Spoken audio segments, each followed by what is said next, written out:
la fameuse baie vitrée, Ouais. les portes de la Zamboni, là, ça arrive à peu près 20 fois par saison que les joueurs tirent la rondelle à cet endroit-là et qu'il y a des bons absolument épouvantables qui surgissent. Euh, Puis je crois beaucoup à la loi de Murphy. S'il y a quelque chose de Peut mal mauvais, arriver. c'est ça, s'il y a quelque chose de mauvais qui peut survenir, ça va arriver.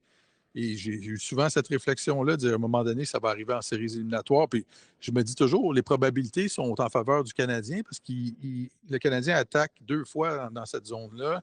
Mais mon point, c'est que je ne peux pas croire qu'on n'est pas capable de construire des portes qui sont plus lisses que ça, qui sont plus adaptées avec le reste des baies vitrées qu'on a dans l'amphithéâtre. Là.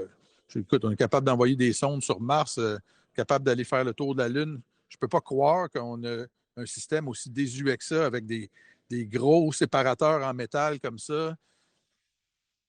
Ah, mais Puis, tu sais, c'est le temple du hockey, là. Ça arrive tellement souvent, je ne peux pas croire qu'on ne s'est pas attaqué. Le Canadien change sa façon de jouer à cause de cette porte-là. Martin Saint-Louis l'a dit durant son point de presse qu'ils ont convenu avec Debèche qu'il ne sort pas de son filet en deuxième période quand les gars tirent de ce côté-là parce que ça peut faire un bond puis revenir devant le filet. Puis il a dit, là, s'il était sorti de son filet, on lui a dit de ne pas sortir. S'il était sorti, probablement il que l'aurait arrêté. le but serait pas, Ouais. la rondelle ne serait pas allée dans le filet. Mais moi, je réunirais des ingénieurs à la fin de la saison. Je dirais, regardez ça, et pouvez-vous nous faire quelque chose de plus lisse? Me semble que Laissez c'est faire, faisable.